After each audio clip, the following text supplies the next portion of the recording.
Hi, it's so great that you're here with me today. Today I will talk about chord conditioning using GPT-2 and music.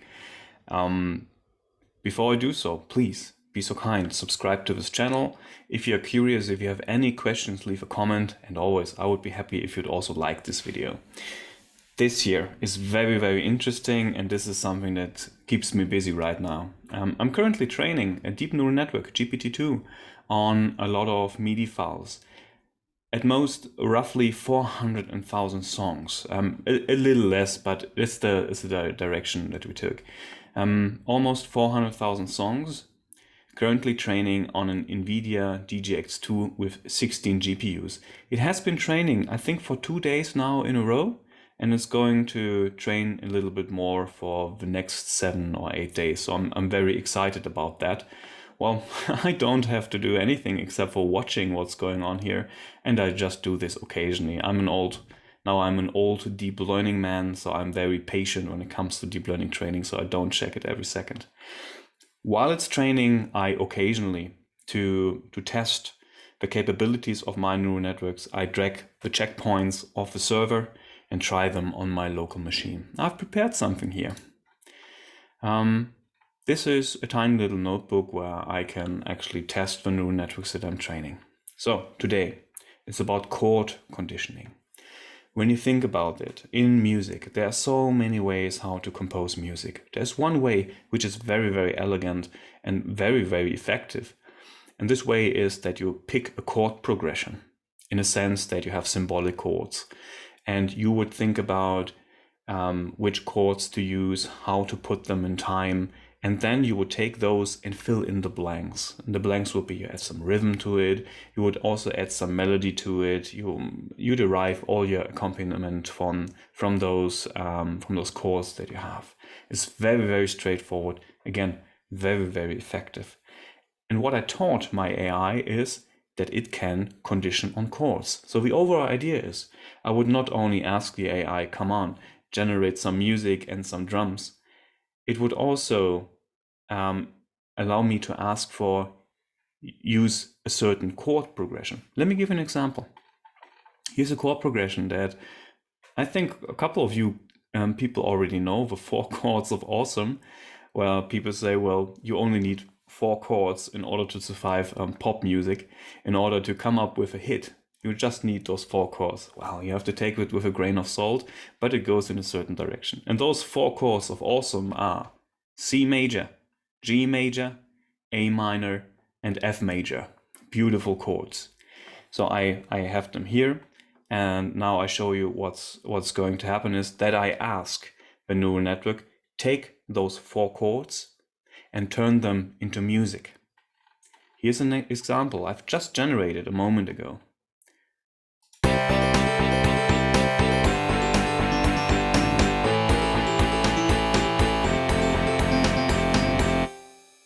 I like that. There's so much variance in it. But again, C major, G major, A minor, F major. Let's do that one again. Why not? While we're still here. So I'm asking the neural network again, here's the chord progression, please fill in the blanks. I also have a certain degree of randomness in it because I would like to explore how good my neural network is. So I always ask it to start with a certain instrument out of those 128 in the general MIDI standard, and then I would allow it to improvise 3 more instruments. Okay, when I look at this, it looks rather dense, which is good, so quite a lot of notes in it. I see a little rhythm. Let's play that one.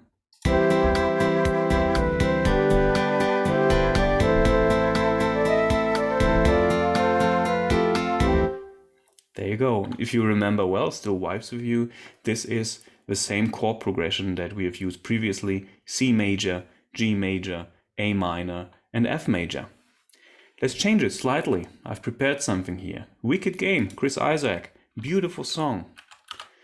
I don't want to fall in love. We have to keep this one in mind. It's just a great one. So this one I don't need anymore. Let's use those chords. 1, 2, 3. Let's run this one.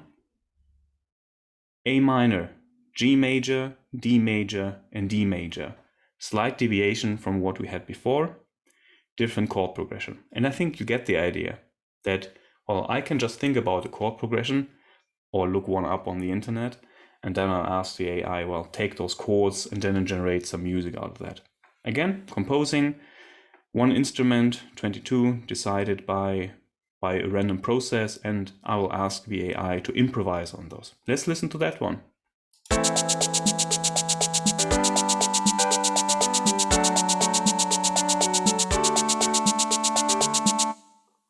Yeah, that's Chris Isaac's chord progression, wicked game. Let's do this again.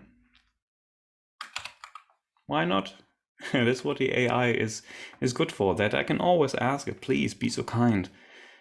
Give me some music in a certain style with certain chord progression. This makes me very, very happy because it gives you so many ideas. Okay, there's some drums in it, some chords. Let's listen to that one.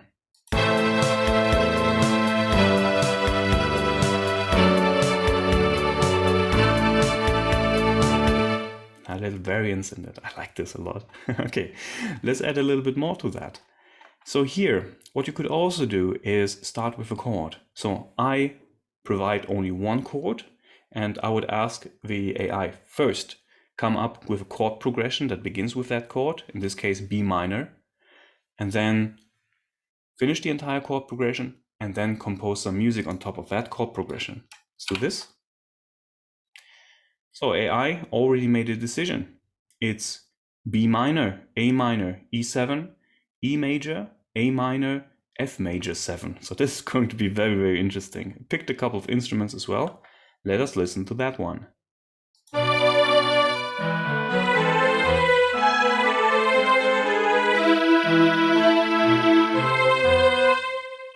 Okay, so this is B minor. What about changing this to C minor? Well, it might be interesting.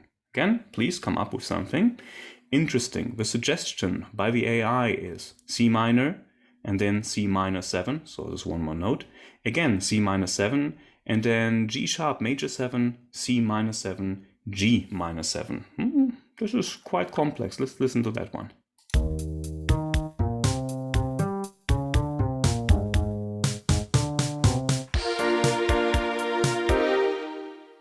Beautiful, beautiful. Let's do that again.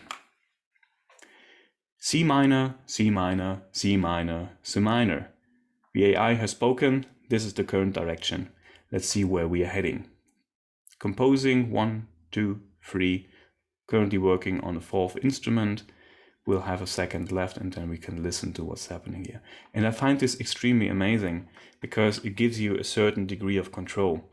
If you just train a neural network on the note events, then you don't have that much control. You can generate something and then you can ask, well, take this part and regenerate it, but you cannot really provide a certain direction to go to. So those underlying chord progressions, if you just train on the note events, would be rather random. Here, this is our first level artifact. We say, this is the chord progression we would like to have. Please fill in the blanks. All C minor. Let's listen to that one.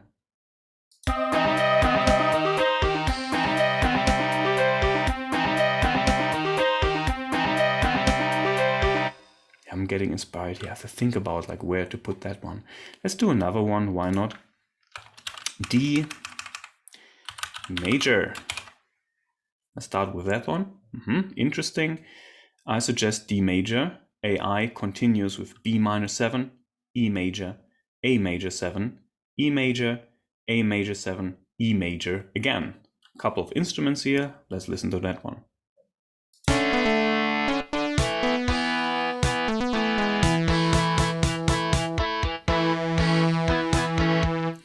Fantastic.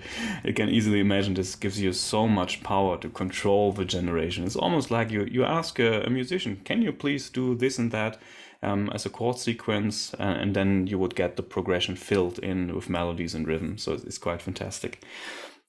Before I leave you a little background, well, the thing that we already saw at the beginning, training, it's quite a couple of days. I think almost it could train for 2 weeks. It has trained for 2 days, so it's already quite fine. I'm now just working on the details with the neural network, seeing how far I can push it. Also, pre-processing. I couldn't do the data pre-processing on my MacBook Pro. No way to do this on 8 CPU cores. So I put it to the DGX2 with 96 CPUs. And I kept this machine busy for 30 hours huffing and puffing, pre-processing the MIDI files. And then I switched gears and put the data that I've just generated into the transformer training with Hugging Face. Quite amazing, just gluing this in, then running it. I did the math. I think on my computer, the whole pre-processing of that data set would have taken 2 weeks with this computer huffing and puffing. I'm quite confident that this is a powerful and strong and very, very, how can I say, it's a very, very strong machine, but maybe it would not have survived 2 weeks huffing and puffing. Okay, in summary, I'm very happy because now I have a deep neural network, GPT-2, trained on a lot of MIDI files, almost 400,000 MIDI files. And this is something that might be rather new, and well, at least you don't see it that often. I also have chord conditioning. So I come up with a chord condition, with a chord progression, and ask the AI to generate music on top of that. Also, if I choose so, if I'd like get some inspiration, I could ask the AI, please come up with a chord progression first and then turn it into music. What a great time to be alive. Thank you very much. Have a great day.